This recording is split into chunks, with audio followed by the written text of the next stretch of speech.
Tonight on CTV News at 6, data breach lawsuit filed. A retired Alberta lawyer launches a class action lawsuit related to a privacy breach impacting nearly 3 million Albertans. When it's internal recklessness, negligence, or otherwise, that it becomes a real problem. Plus the toll of heavy rain on people's plants, gardens, and backyards. Clumping of grass, and it just clogs up our mowers and makes lawns take twice as long to mow. And making the most of a muddy mess at the Ponoka Stampede. I feel sorry for the laundromat in town, I'll tell you that for free.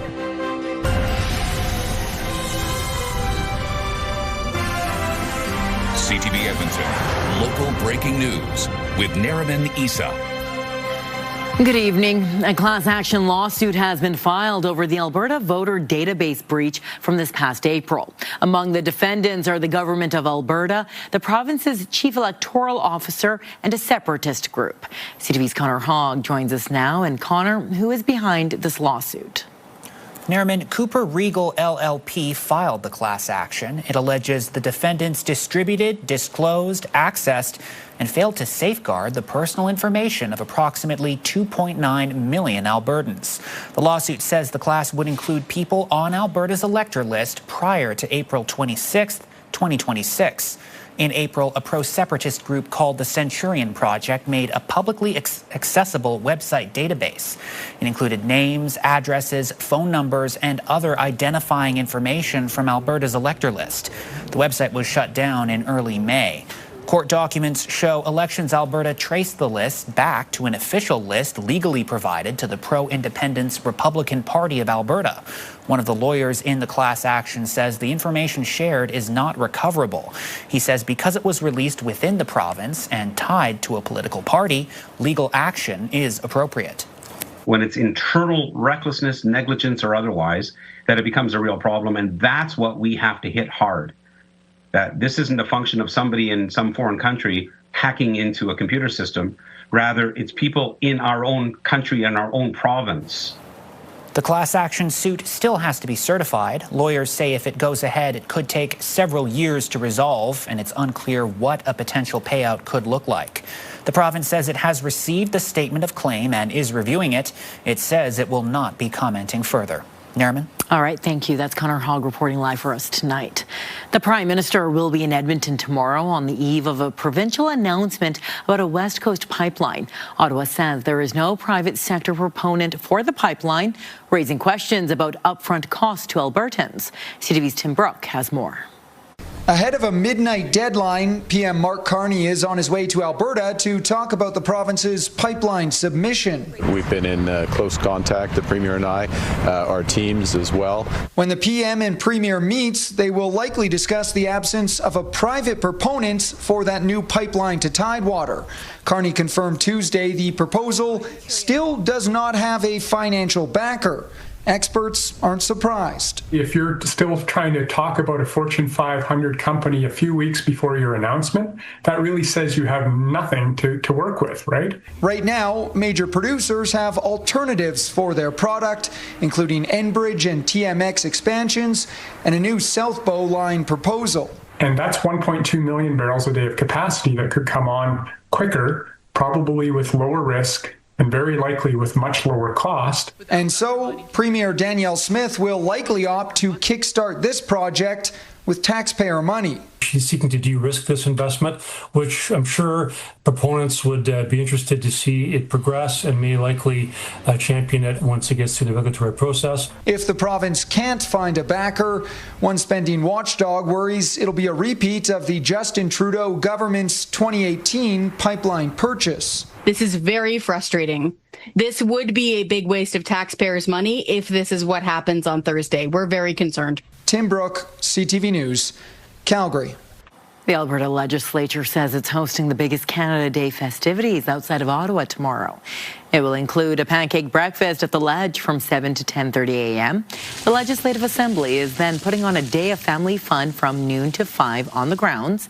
There will be a hoop dancer, magicians, roving balloon artists, and the Oilers band Brass Tactics will be performing, plus performances at the two stages on site.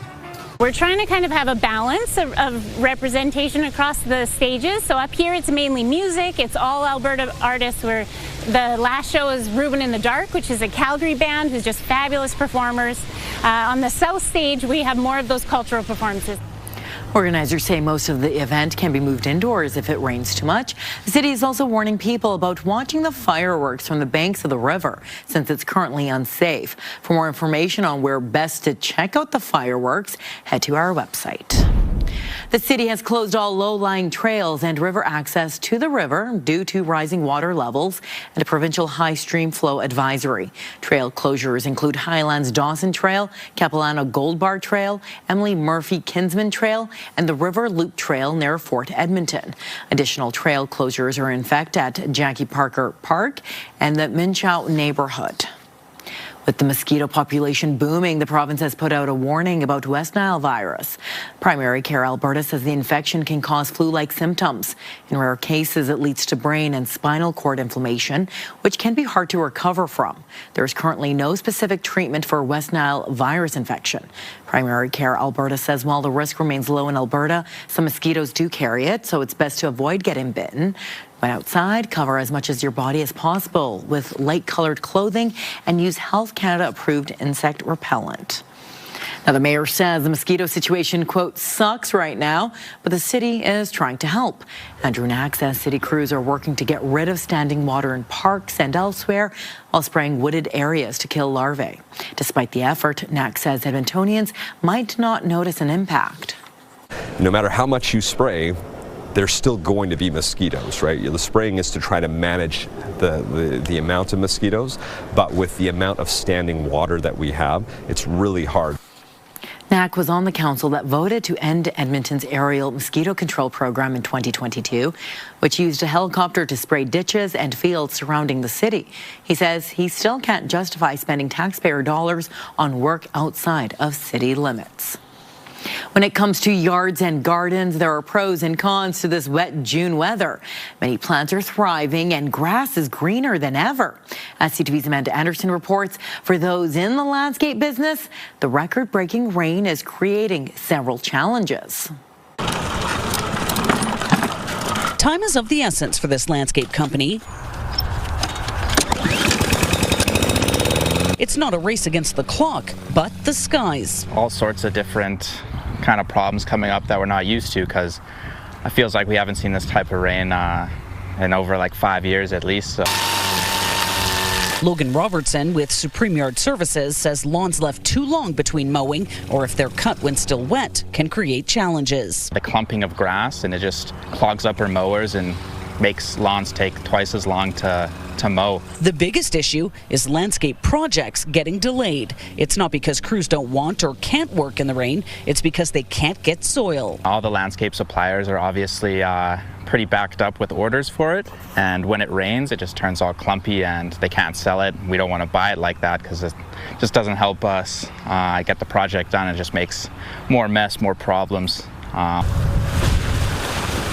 Tarps used to cover dirt piles at Classic Landscapes have been no match for the rain this month. So we're up front and we communicate and say, hey, listen, the dirt's wet, but we can still bring it to you. And if they want it, they can go ahead, and obviously we can make that happen.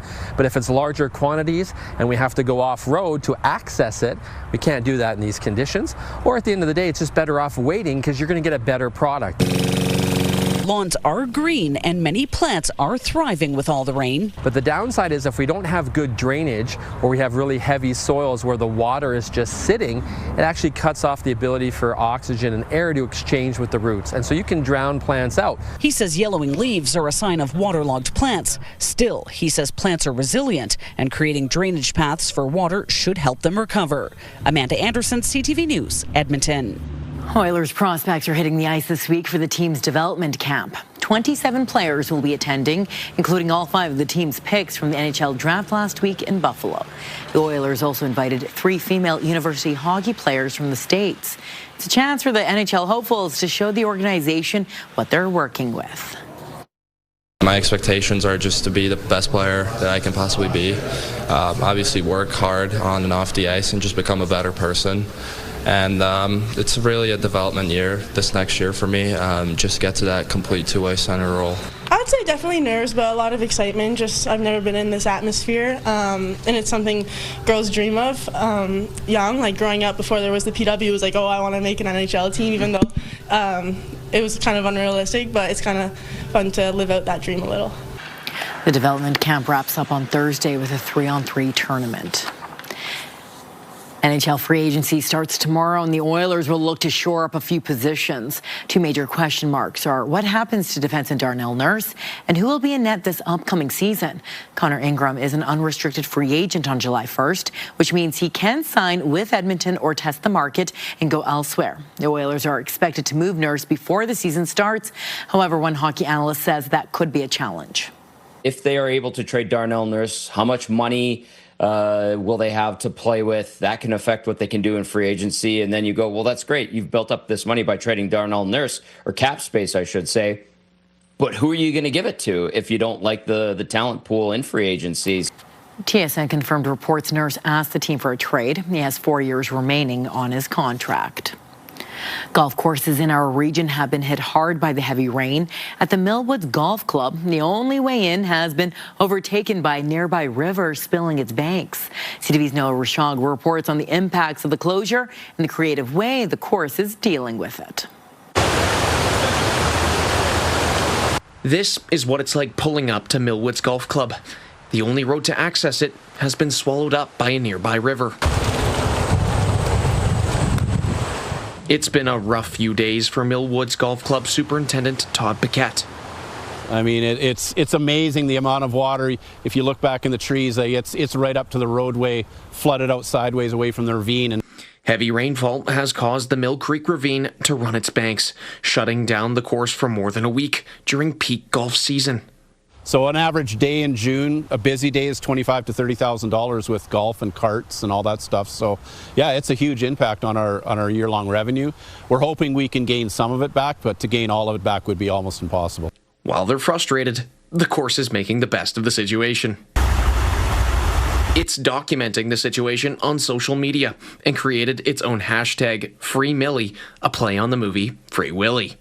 There's the scene of the whale jumping over the barrier, the creek at the end of the movie. It ties into Free Millie. We love calling this place Millie.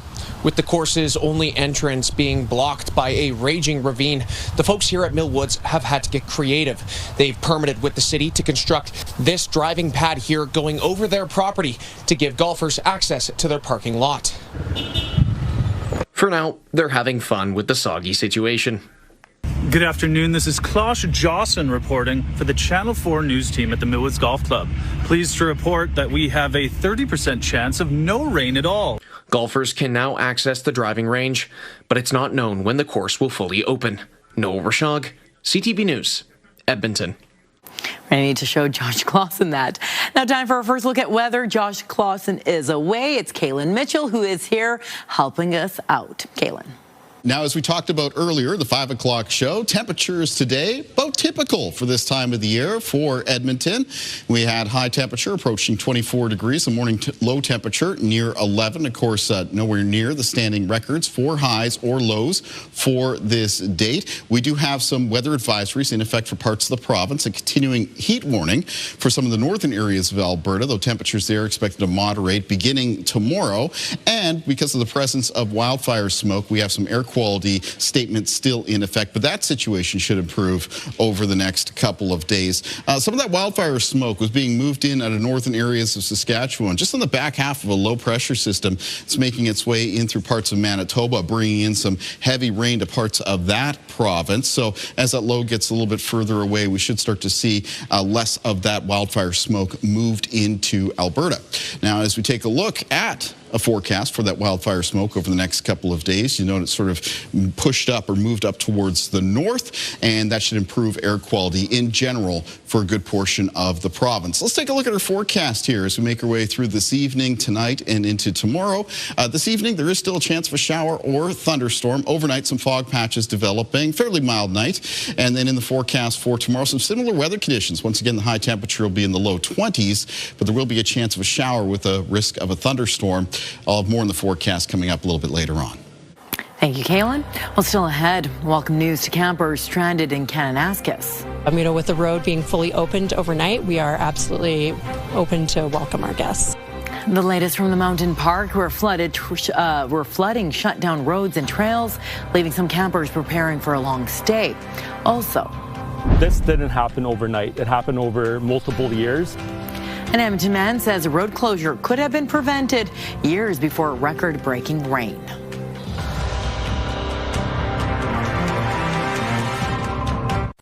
Programming brought to you by James H. Brown Injury Lawyers, the heavy hitters of injury law.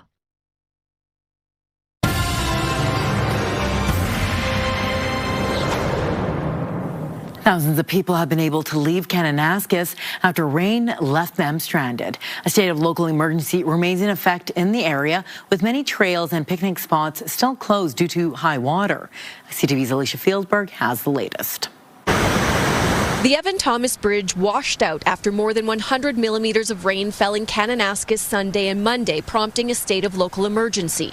Tuesday morning, hundreds of people stuck at Mount Kidd Campground were told concerns with another bridge near the site might trap them there much longer. But they said that there's a bridge a little bit further down that isn't completely gone, but it's unstable, and that it needs some repair work, and that worst case scenario, we might be stuck here for a couple of weeks. Tuesday afternoon, that bridge near the campsite reopened, and people at Mount Kidd were able to leave on the southbound route to Longview. Alberta Park says it could be days before the Evan Thomas Bridge is fixed. And of the 2,000 people originally trapped in Kananaskis, only a couple of dozen were still stuck. There's about 50 people, and it's the blockages on the Smith-Dorian Trail that are the issue right now. Alberta Park says nobody has been hurt in the floods, but about 20 backcountry hikers were airlifted out due to concerns about water levels in the area. Highway 40 opened from Highway 1 all the way to Kananaskis Village, so the Pomeroy Kananaskis Mountain Lodge can accept hotel guests and visitors again. Unfortunately, we weren't able to welcome anybody last night.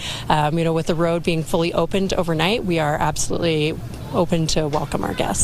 It's welcome news to this family from Arizona who were not able to make their reservation here Monday night when the road was closed, but finally fulfilled their vacation plans. We're lucky to be here. We were trying to make plans this morning to stay somewhere else and got the call that we could check in, so I was very happy. The highway is still closed past the village, meaning guests can't reach Kananaskis Golf Course. It's not open right now anyway because it's damaged from all the water, but nothing like the floods in 2013. The 2026 impact has been mostly cosmetic. We're going to have our team, out there tackling this challenge here right now. We expect to have 18 holes ready for play on Monday, July the 6th. Some hiking trails and day use areas are also closed, so visitors should check conditions before heading out. Troll Falls is probably our most popular hike in the Kananaskis Village area, and it is closed. It's dangerous to go there right now, but there are some trails certainly at the back of the property here that are quite safe. People living in northwest Edmonton are upset after a section of road was closed down last week. They brought up the issue with the city years ago and say the closure was avoidable. CTV's Evan Kenny reports. The water in Horseshoe Creek is eroding the ground beneath 137th Avenue and the pedestrian bridge beside it. That forced an emergency closure of the area. While there has been record rainfall this month, it's not a new issue. This didn't happen overnight. It happened over multiple years. Raf Tenderenda noticed the problem 3 years ago, long before the road above was closed. There's a big subsidence now and a big void caused by the water erosion. In an email chain dating back to July 2023, EPCOR acknowledged the culvert at the end of this stream was too small, but said it did not require an upgrade. They said they were going to work on it. They're doing geotechnical, there's a design, but all got stalled out 2 years ago, and nothing's happened since then. Mayor Andrew Knack used to be the councillor for the area. He says he was working with an independent developer to do a full realignment of 137th Avenue. That was put on hold because of provincial development plans in the area. Part of why we pushed so hard to get it done 2 years ago was for this very reason, because that road is not a proper urban roadway. EPCOR says when it heard about possible changes to the road, it decided a new culvert in the current location would be a waste of money. Instead, it implemented a monitoring and maintenance program, including routine and post-storm inspections. Their slogan is providing more. Well, they didn't provide more. They provided negative equity for us. This is a tangible negative effect on the whole community. There's now limited entrance to neighborhoods in the area. Candarenda calls it an inconvenience and a safety hazard. Now it's taking longer for fire, police, and ambulance to get to residents because of this road closure. The current councillor for the area met with a private developer today. He says work will be done to turn Starling Drive into an alternate route while 137th Ave is under construction. Evan Kenny, CTV News, Edmonton. Jasper is getting more than $500 million from Ottawa to speed up rebuilding and recovery efforts. 2 years ago, a wildfire destroyed 30% of the town site, as well as campgrounds, roads, and utility buildings. $520 million in federal funding will expedite reconstruction efforts. The money will go towards interim housing for more than 400 families, removing debris from all affected lots and fire prevention. The federal finance minister was in Jasper today and calls this a landmark announcement. This package is really about to restore the historical beauty of Jasper and supporting the people, the families, the workers who have been doing so much work during the last 2 years and say, you know, we stand with you. The country stands with you. The feds say construction is currently underway at 118 properties. Interim housing will be in place in March of 2028. Well, still ahead, one Alberta event embraces the wet weather. As long as it's still safe enough for us to do it, we're going to go ahead and go. Muddy conditions are making for memorable moments at the Ponoka Rodeo. The pictures make themselves on days like today. And we are getting a live shot of the river valley, and beautiful blue skies have rolled in after some brief showers. Here's a drone shot with those blue skies. We'll have your full weather forecast in a few minutes.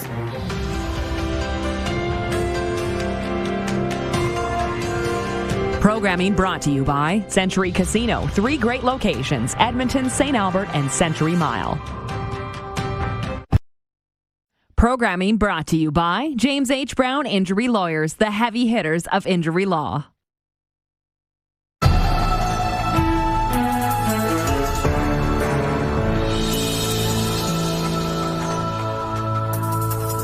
The near nonstop rain has been putting a damper on many summer events, but one long-standing attraction south of our city is embracing it. CTV's Curtis Goodrum has more from the Ponoka Stampede, where a little mud is just adding to the show. It wasn't advertised as such, but the mud has turned into a headline attraction at the Ponoka Stampede. From spectators to 50-50 sellers, even my cameraman got his shoes coated. Another man with a camera, Covey Moore, is snapping away in the heart of the action. I feel sorry for the laundromat in town, I'll tell you that for free. Moore has been capturing award-winning images of the Ponoka Stampede for a decade now. He says muddy days are his favorite, and there's been plenty this time around. The mud days are by and far the easiest, like shooting days for just making cool pictures. The pictures make themselves on days like today. In its 90-year history, the event has never been cancelled due to weather. Cowboys and girls say they prepare for all conditions. Here at Ponoka Stampede, we've gone through everything, and as long as it's still safe enough for us to do it, we're going to go ahead and go. Organizers say embracing what Mother Nature brings is part of cowboy culture. Once they're covered in mud, they seem to let it all go and get a little muddier and have fun doing it, right? You can't do anything about it, so you might as well just enjoy it. Moments a team of photographers, including Moore, do their best to capture. So these athletes' determination and skill are seen by many. Like, there's not a guy that captures stuff better than Covey Moore. It's just a special part of the year. It's a great group of people that put this event on. The Ponoka Stampede's final day is July 1st. Reporting from Ponoka. What's the mud like for a rodeo clown? It's fun for everybody else. Curtis Goodrum, CTV News. The air quality warning for the city of Edmonton has been lifted. The day started hazy. Smoke from fires burning in northern Saskatchewan blanketed the city. Conditions could vary over the next couple of days. Environment Canada forecasts a moderate risk tonight into Wednesday. It says people with heart and lung conditions are most affected by air pollution, and you should talk to your doctor if you are experiencing any symptoms. All right, now for a look at your full forecast, here's Kaylin Mitchell. Well, thank you. And if we had a theme for our weather for Edmonton for the next couple of days, basically to finish out this week, it's going to be temperatures that are pretty close to average for the end of June. But weather conditions, they're a little bit unsettled. Each day coming in with a chance of a shower, a little bit of a risk of a thunderstorm. Now, most of the thunderstorm activity today occurring to the west of the city. And tomorrow's weather conditions are going to be similar in that there are going to be, generally within the province of Alberta, some widely scattered showers with a risk of some thunderstorms. Now, as we make our way into the later nighttime hours, certainly into the overnight, a lot of that shower thunderstorm activity is going to be diminishing, but it'll be replaced by some fog patches because there is some mugginess in place for the air. And then for tomorrow, we will start off the day with a low chance of a shower in the morning, and then we've got a higher chance of a shower or thunderstorm moving through as we head through Wednesday afternoon and evening. As we move into Wednesday night, some of those showers and thunderstorms should end. There'll be some fog patches again, and then coming up in the forecast for Thursday, scattered showers with a risk of some thunderstorms. And once again, the risk of a thunderstorm will be highest through the afternoon hours and into at least the first part of the evening. Things to watch out for in any developing thunderstorms will include, of course, lightning, which is dangerous at any time, but maybe some localized downpours, some hail, and some locally strong wind gusts. Always best to have a way to monitor for any of the latest severe thunderstorm watches or warnings that might be issued, as the situation with thunderstorms can change quite quickly. Overnight low temperatures up in the north of Alberta will be mostly around the mid-teens down through central and southern parts of the province. Most of the low temperatures will be in the range of 11 to 14 degrees, a little bit cooler at Jasper with a low of around 8. Let's take a look at our forecast for tomorrow, beginning in northern and central parts of Alberta. We've got a high temperature at high level tomorrow near 23 degrees, 26 at Fort McMurray. At Slave Lake, 19 degrees. Edmonton with a high of around 22. Again, scattered showers, the risk of a thunderstorm.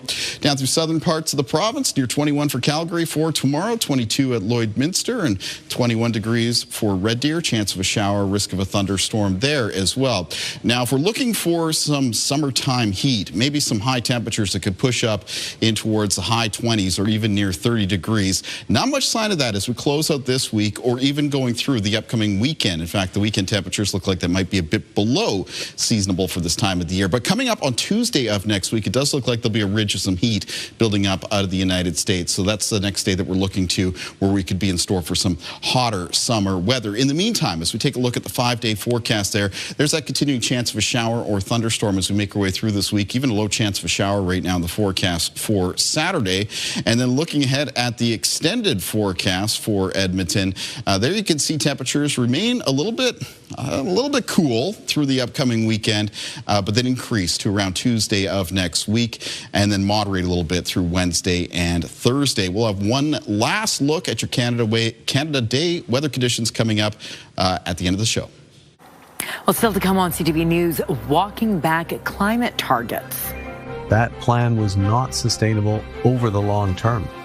The Prime Minister's message to Canadians as activists warn the effects of climate change are already here. Also next. I wouldn't expect any drama tomorrow. I'd rather not have the agreement, but I may sign it. Still plenty of questions around renewing a North American free trade deal on the eve of a crucial deadline. Programming brought to you by Basement Systems Edmonton. Contact us today for all things basement-y. Programming brought to you by Alberta iGaming Corporation. For integrity, for fun, for Alberta.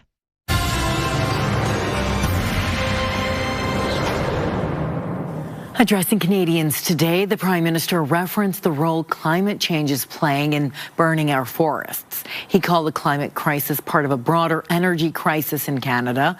Carney also touched on where Canada stands on meeting its climate targets. CTV's Michael Couture reports. The certainties of the world of 2015 are long gone. It's a sobering message about fighting climate change from Prime Minister Mark Carney. While saying the climate plan he inherited was well-intentioned for the time, Carney doesn't believe it fits today's realities. The changes we have made will mean that our emissions will be higher in the next few years than they were projected to be under the previous government's plan. But in my judgment, that plan was not sustainable over the long term. Now, that plan was to cut greenhouse gas emissions by 40 to 45% of 2005 levels by the year 2030.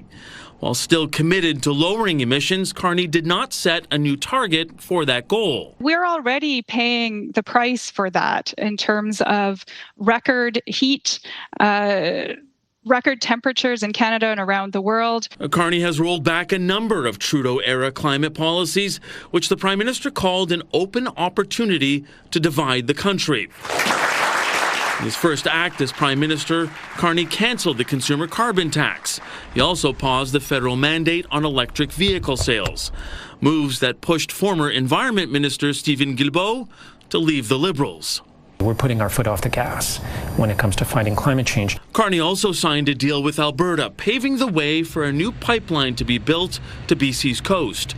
The Prime Minister says it's part of a larger energy plan that includes LNG exports and doubling Canada's electricity grid by 2050. It will make Canada more sustainable, more affordable, and more prosperous. A spokesperson for Premier Daniel Smith tells CTV News there will be a major announcement and new details to share about that new pipeline on Thursday. And Carney confirmed today there isn't a private proponent for the project yet. Mike Lecouteur, CTV News, Ottawa.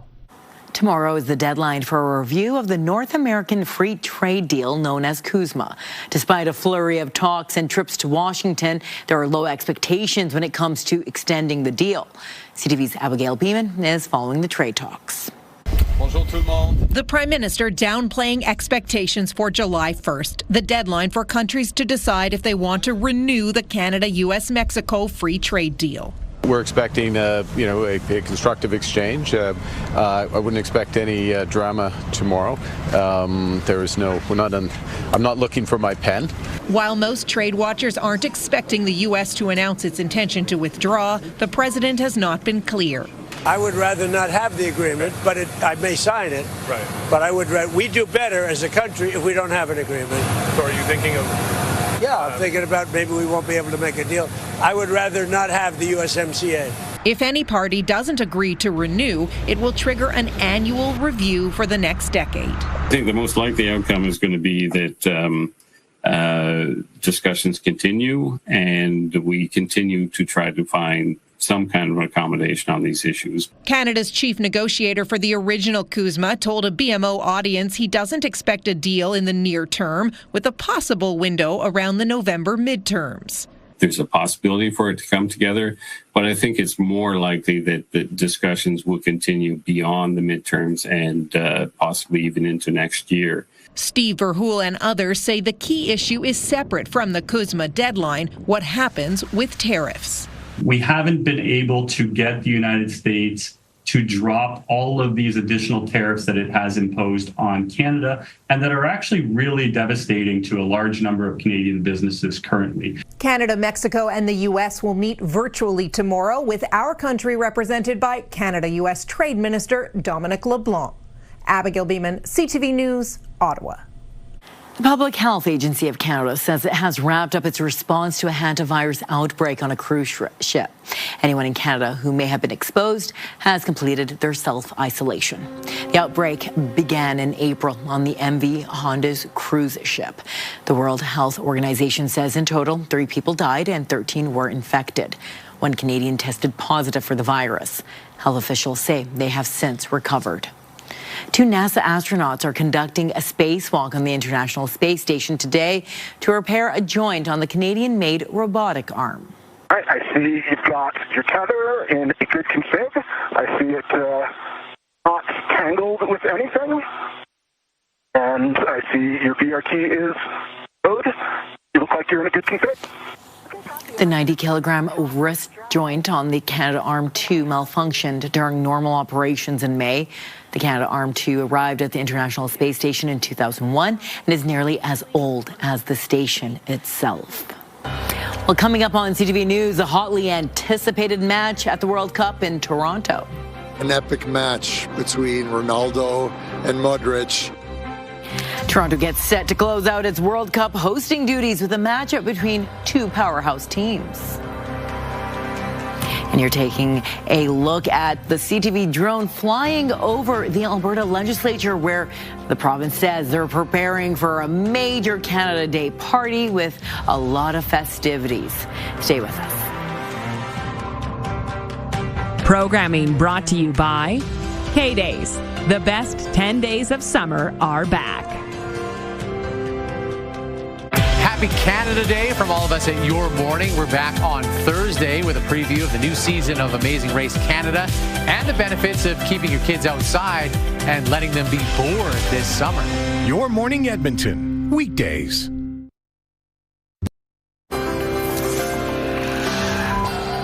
Taking a look at today's markets, the Canadian dollar is down just slightly, still trading just about 70 cents to the U.S. dollar. Oil was down by $1.25, closing the day around $69 a barrel. Gold saw just a 40-cent drop. On the stock market, the TSX gained 33 points, while the Dow Jones gained 136 points on the day. Eligible Albertans can apply for the $100 Alberta Energy Rebate starting tomorrow. The one-time payment announced by the Premier earlier this month is meant to replace a gas tax cut. It's available to Albertans over 18 years old who filed a tax return and have a household income under $225,000. The $100 is not taxable and does not have to be reported to the Canada Revenue Agency. A portal on the Government of Alberta website will come online tomorrow, and you can access it by logging in or creating an account at alberta.ca. Statistics Canada's new GDP results show a slight rebound in the country's economy. StatsCan says in April, GDP inched up 0.5% compared to March. The March data had shown the economy in decline. April's performance was driven by increased activity in several key industries, principally mining and oil and gas extraction, construction sector, and manufacturing. A number of experts and economists say the rebound shows the economy is not in a recession. Health Canada is recalling more than 1 million thermos products due to risk of injury. The recall includes stainless King food jars made before July 2023 and Thermos Sportsman food and beverage bottles, which were discontinued in 2016. The stopper of the recalled products does not have pressure relief in the center, so it can forcefully eject when opened. The company says it has received reports of 10 incidents, including 3 injuries. You should immediately stop using the products and visit the company's website for more information. The Canadian men's soccer team will face Morocco in the round of 16. And as they prepare for the match, Toronto prepares to host its final game of the World Cup, with ticket prices climbing on the resale market. CTV's Adrian Gabriel has more. History etched once again. A shootout stunner now has Morocco on a World Cup collision course with Canada. Football is everything in Morocco. From Montreal to Toronto, all the way to Vancouver, by the thousands, Moroccans in Canada have been celebrating the old country. For Moroccan Canadian Amin Asnoussi, his family's allegiances heading into this Saturday's match are divided. Oh, that's gonna be a tough one. I mean, we love both teams. We love both countries. I've asked the question at home, and my daughters were like, oh, we might be cheering for Canada. Meanwhile, Toronto Stadium is preparing to host 2 frenetic football fan bases for an epic round of 32 clash between Croatia and Portugal. An epic match between Ronaldo and Modric, knowing that it is likely the final match in a national team jersey for one of them. And tickets to get into Toronto Stadium this Thursday have spiked ever since the game between the 2 soccer titans was confirmed. According to Ticket Data, a website that tracks prices, the cheapest seat is roughly $2,600 Canadian. Portuguese community bars and cafes across the country are also expected to cash in while ensuring fans stay hydrated. The dream of Canada playing its knockout games on Canadian soil have come and gone. Now that Canada has flown south for the remainder of the World Cup, so have resale ticket prices at Vancouver's BC Place. The cheapest seat to Switzerland's game against Algeria is roughly $580, a 30% drop over the last 3 days. One thing that will likely remain unchanged during this World Cup are scenes like this on Canadian streets. A Moroccan musician singing and dancing, accompanied by a group of Mexican fans, as cowboy hat wearing, maple leaf flag waving Canadians join in on the celebration of life and sport. Adrian Gobriel, CTV News, Toronto. Well, coming up, the new food items you'll be able to taste at K-Days Midway this year. Also, love the fact that the parade is such a Calgary institution and we get to be a big part of that. A Calgary foam sculpting business putting the finishing touches on parade floats ahead of the Stampede kickoff.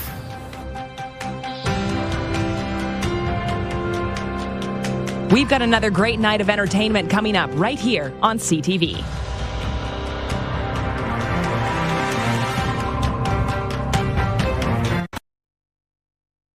Programming brought to you by Alberta iGaming Corporation. For integrity, for fun, for Alberta.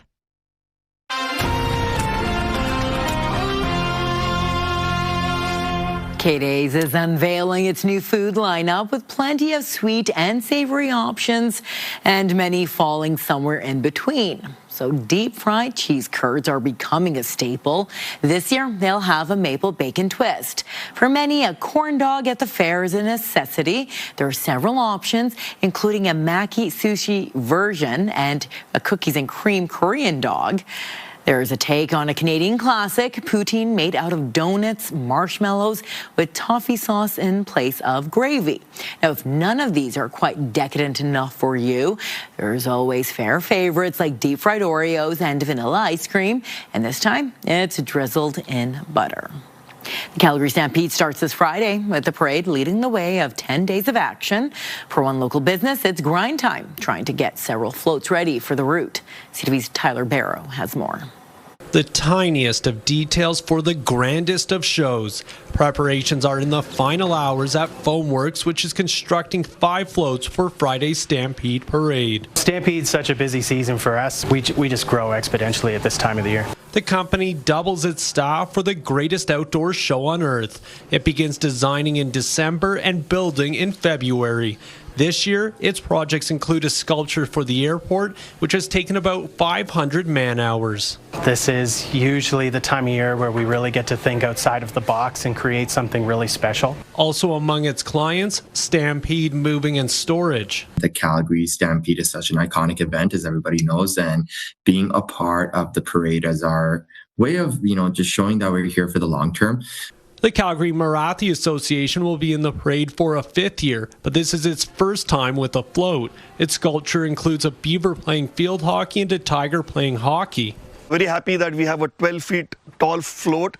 It kind of talks about the beautiful similarities between the Canadian culture and the Indian culture. Love the fact that the parade is such a Calgary institution and we get to be a big part of that. And all of these companies get to share in that event. Foamworks artistry can be found off the parade route too. It has several sculptures which will be featured on the Stampede grounds. Tyler Barrow, CTV News, Calgary. Yeah, thank you to Herman. So Canada Day coming up for tomorrow. Here's what you can expect for your weather conditions around the Edmonton area. Might be some fog patches around first thing in the morning, but also a low chance of a shower beginning early in the morning. Then there'll be a chance of a shower or thunderstorm afternoon into evening. It's about a 60% chance. The high temperature tomorrow will be near 22 degrees. Remember, water levels are very high right now around the rivers and streams in the province because of the record June rain. So if you're doing some recreation around those waterways, exercise a little bit of extra caution. That's all the time we have for tonight. Thank you so much for watching. Have a good rest of your evening and a happy Canada Day. Good night.